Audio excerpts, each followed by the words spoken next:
పెత్తందారులకు పేదలకు పోరాటం జరుగుతుందని చెప్పే పెద్ద మనుషులు పేదవాళ్ళ భూములు కొట్టేసి వాళ్ళ పొట్టగొట్టే పరిస్థితికి వచ్చారు. వాళ్ళకి ఏంటి పాపం వాళ్ళు చేసింది? అసైన్మెంట్ ల్యాండ్ నుండి ఫుల్ హక్కు ఉండదు. అలాంటిది చాలా జడ్జిమెంట్స్ కోర్టులో ఇచ్చారు.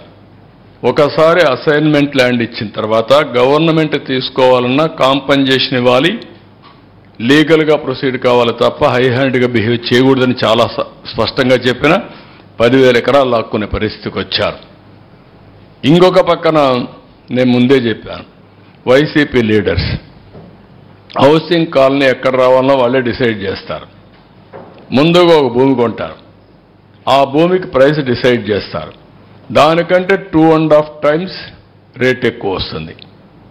ఈ విధంగా పెద్ద ఎత్తున చేశారు.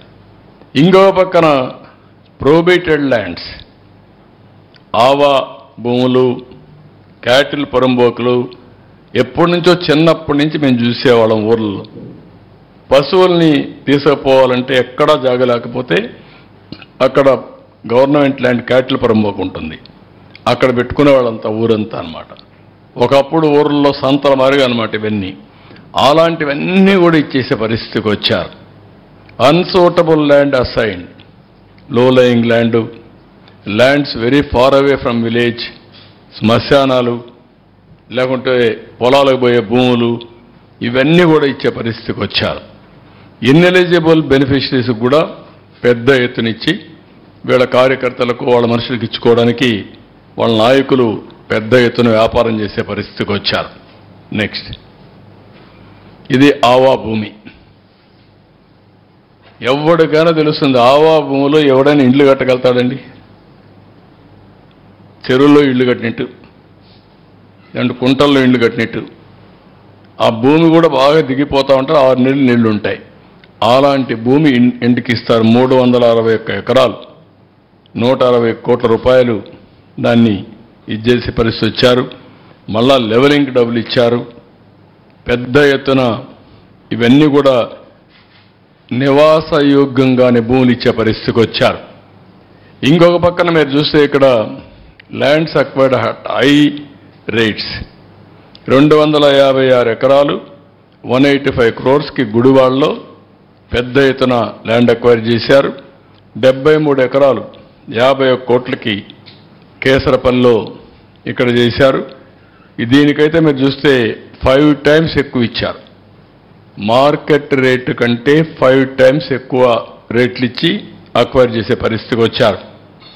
కడాన మ్యాంగ్రోవ్ ఫారెస్ట్, రాష్ట్రం అంతా సీ కోస్ట్లో సైక్లోన్ వచ్చినప్పుడు ఫస్ట్ ప్రొటెక్షన్ వాల్ ఉండాలనే ఉద్దేశంతో ఈ మ్యాంగ్రోవ్ ప్రమోట్ చేస్తాం.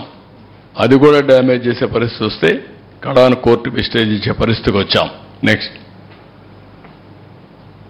ఇక్కడికి వచ్చినప్పుడు వీళ్ళ ఆఫీసులు జీవో నెంబర్ 340 ఉపయోగించుకుని 2 ఎకరాల వరకు ఇచ్చారు. 33 ఏళ్ళు లీజ్ ఇచ్చారు. ఇందులో 40.78 ఎకరాలు మొత్తం భూమిని 26 జిల్లాల్లో ఇచ్చారు. నియర్లీ మార్కెట్ వాల్యూ ఇవన్నీ చూస్తే 300 కోట్లు ఉంటుంది. మార్కెట్ వాల్యూ కంటే రిజిస్ట్రేషన్ వాల్యూ అంత ఉంటుంది. ఇంకో పక్క వీళ్ళు ఏమనుకుందారు నాకు తెలియదు కానీ పర్మిషన్ లేకుండా బిల్డింగ్లు కట్టడం, బిల్డింగ్లు కట్టి ఇది తప్పు అంటే దాని మీద రౌడీజం చూపించడం. ఎక్కడికి పోతున్నారు నాకైతే అర్థం కావడం లేదు. అంటే భయం లేదు.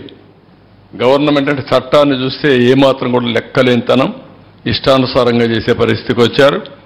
ఇంకో పక్క construction in Tadepalli irrigation department చాలా స్పష్టంగా చెప్పారు, ఇది ఇవ్వడానికి వీలు లేదు అని చెప్పినా వైలేట్ చేసి ఇచ్చే పరిస్థితికి వచ్చారు. నెక్స్ట్, ఇంకొక పక్కన మీరు చూస్తే ఇది దగ్గర 8,086 ఎకరాలు 8,086 మందికి 13,081 ఎకరాలు భూమి ఇచ్చే పరిస్థితికి వచ్చారు. దీని వాల్యూ మినిమం 1,300 కోట్లు ఉంటుంది. పేదవాళ్లకు చెందవలసిన భూమి వైఎస్ఆర్ కాంగ్రెస్ జిల్లాలో 3,357 మందికి 5,796 ఎకరాలు, కర్నూలులో 856 మందికి 1145 ఎకరాలు, అనంతపురంలో 3400